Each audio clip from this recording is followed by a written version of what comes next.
So the first thing that you need to do, you've got this piece of paper, you need to write free fall in your contents page. You need to fold it in half, cut down the middle, and then stick the two ends together, starting with the plane at the top, and so it goes all the way down to this is the last one. I'm hoping everybody's got that. So we're going to start by looking at the first picture, okay? And in this picture, you can see you've got the plane, you've got the skydiver, and you've got two forces acting on the skydiver. Now, when the skydiver was in the plane, but just the moment before the person jumped off the plane, their initial speed was 0 meters per second because they weren't falling anywhere, okay? The moment that they got out of the plane, two forces started acting on them. The first force is gravity, right? And gravity, as you know, is the acceleration due to gravity, and it is 9.8 meters per second squared. So that is the downward force, and because the person's literally just stepped out of the plane, right now their speed, they haven't had a chance for their speed to increase. So they're actually falling quite slowly, but they are accelerating. So every second they fall, their speed, their velocity is going to increase by 9.8 meters per second. On the other hand, over here, you have an opposing force, which is drag or air resistance. Because they're moving slowly, air resistance is relatively small. Go down a little bit further and you'll notice that now they're moving, they've speeded up, right? So they are actually moving, they're falling a little faster. Gravity is still the same. They're still accelerating at 9.8 meters per second. But because they're faster, air resistance that's acting against them, which is what the drag is, you'll see that this arrow is a little bigger, so their actual air resistance has increased. So drag has increased. Okay, drag has increased. All right, go down a little further. As they're going down, gravity is increasing. Oh, sorry, gravity is staying the same, and drag has increased. And you'll now notice that now they've reached a certain speed where drag and gravity are equal and opposite. We call that, because now if the forces are balanced, okay, so since the forces here are balanced, we are not accelerating and we are falling with what is known as terminal velocity.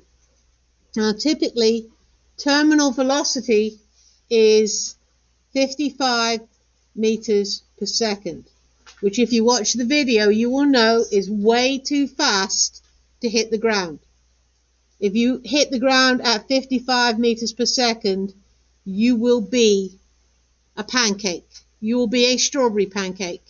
There will be blood, guts, and gore everywhere. And you really, really, really do not want to do that. So you'll notice my little skydiver here is reaching up and pulling the ripcord and releasing his or her parachute. Right, so what does pulling the parachute do? Well, first off, gravity has not changed. But you will now notice that drag is much, much bigger.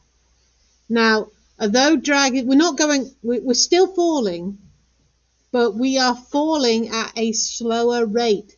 So what happens with the parachute is you further increase air resistance. You increase drag mostly because you increase the surface area. Okay, so the more surface you've got for air to move against, the greater the drag. And so what happens now is, even though you're still falling, again, you're going to change speed. You are not going to be going, it will be an acceleration, right? Unbalanced forces cause acceleration.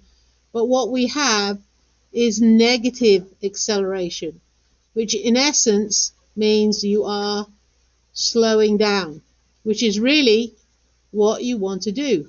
You do not want to be falling at 55 meters per second.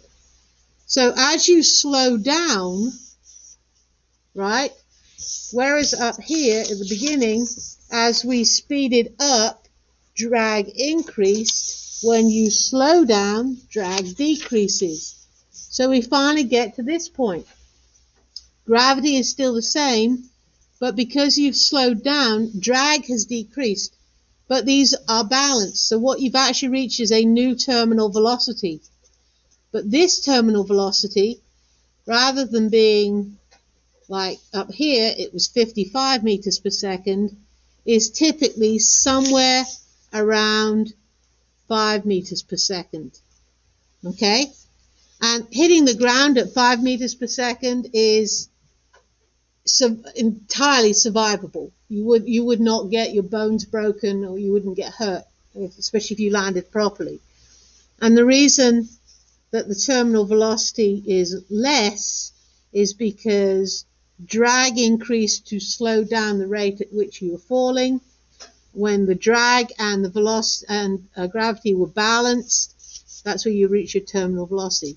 And so ultimately, when you end up on the ground, right, you land safely, and again, forces are balanced. Newton's laws say you will remain at rest, so you've got gravity, which has never changed its side, and then you've got the equal and opposite upthrust from the ground. And that's how people who skydive, they use forces in order to control the rate at which they fall down from when they jump out of the plane to when they hit the ground.